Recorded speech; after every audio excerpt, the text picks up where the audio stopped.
रूस यूक्रेन युद्ध से जुड़ी इस वक्त की सबसे बड़ी खबर। जानकारी आप तक पहुंचा दें कि रूस के मिसाइल हमले में यूक्रेन के कई शहर पूरी तरह से तबाह होते नजर आ रहे हैं। सबसे ज्यादा खेरसोन में तबाही का मंजर देखा गया है। हालात इतने ज्यादा खराब हो चुके हैं कि खेरसोन के संपर्क दूसरे शहरों से टूट गए हैं। हालांकि मजबूर और बेहाल लोग पलायन करने को अभी भी बेबस हैं।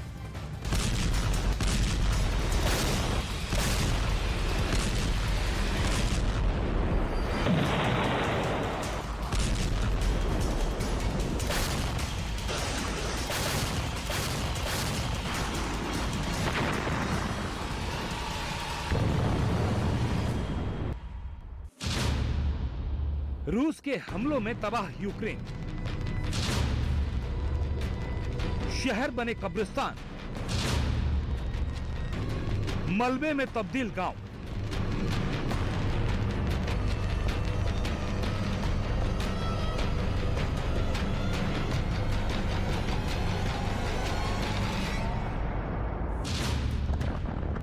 बीते 9 महीने से जारी अंतहीन युद्ध में किसकी जीत होगी, किसको हार मिलेगी, ये समय तय करेगा। लेकिन अब जो तस्वीर यूक्रेन से सामने आ रही है उसमें सिर्फ और सिर्फ बर्बादी ही बर्बादी दिखाई दे रही है। गांव के गांव उजड़ गए हैं, पूरे के पूरे शहर तबाह हो चुके हैं। ज्यादातर लोग अपने घरों को छोड़कर सुरक्षित ठिकाने खोज रहे हैं। खौफ का मंजर इस कदर है कि मौत उनके सिर पर हर वक्त मंडरा रही है। कई इलाके तो ऐसे हैं जहां न खाने के लिए राशन है और न ही ठंड के बीच रहने के लिए बिजली। ऐसे में लोग पलायन कर रहे हैं। शहर से पलायन की तस्वीरें आ रही हैं।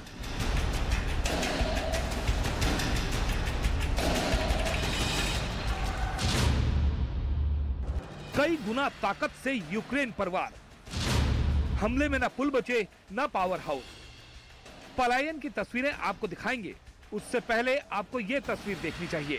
टूटा हुआ ये पुल एंटोनिवस्की ब्रिज है, जो खेरसोन से यूक्रेन की निप्रो नदी पर मुख्य क्रॉसिंग पॉइंट था। नवंबर में पहले रूसी सैनिकों ने खेरसोन छोड़ते वक्त इसे तबाह कर दिया।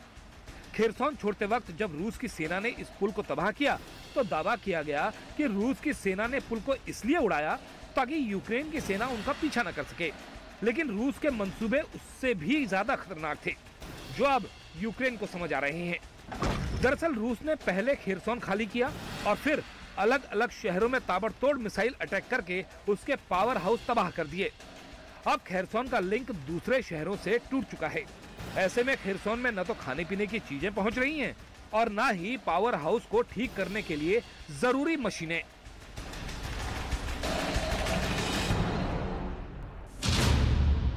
यूक्रेन पर ठंड और जंग का डबल अटैक। रूस के बाद खेरसोन छोड़ रहे यूक्रेन के लोग सुरक्षित ठिकाने की तलाश में पलायन। भयंकर सर्दी के बीच जारी जंग में खेरसोन की मुश्किलें तमाम हैं।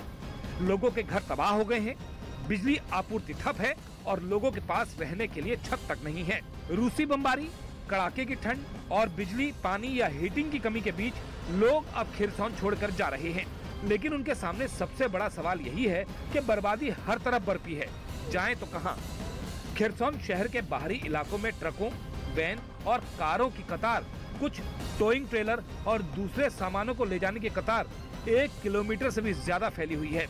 यूक्रेन ने हाल के दिनों में खेरसोन में विशेष रूप से ताबड़तोड़ गोलीबारी के साथ रूसी तोपखाने की आग और ड्रोन हमलों के एक धमाकेदार हमले का सामना किया है। बड़े पैमाने पर बुनियादी ढांचे को निशाना बनाया जाता है, जिससे लोग सड़क पर आ रहे हैं। लेकिन सर्दी के सीजन में तापमान इतना कम है कि लोग खुले मैदान में नहीं रह सकते। जो लोग खुद पलायन कर पा रहे हैं वो तो ठीक है, बाकी कुछ लोगों को यूक्रेनी सरकार अलग अलग स्वयंसेवी संगठनों के साथ मिलकर सुरक्षित जगह पर पहुंचा रही है। रविवार को दक्षिणी शहर खेरसोन से कुछ बुजुर्गों को निकाला गया। जो लोग कुछ दिन पहले रूस के खेरसोन छोड़ने पर जश्न मना रहे थे, वो अब खुद खेरसोन छोड़ने पर मजबूर हो गए हैं। युद्ध में तबाही, बारिश और बर्फबारी के बीच ऐसा नहीं है कि परेशानी सिर्फ यूक्रेन की जनता को उठानी पड़ रही है, बल्कि रूस की सेना भी काफी दिक्कतों के बीच ऑपरेशन को अंजाम दे रही है। यूक्रेन के बखमुट से सामने आई इन तस्वीरों को देखिए, जहां रूस के सैनिक सड़क किनारे बनी खाइयों में रहने को मजबूर हैं। पॉलीथीन की मदद से तैयार किए गए तंबू गिर चुके हैं। जो वीडियो सामने आया उसमें रूस के जवान कीचड़ के बीच लेटे हुए नजर आए।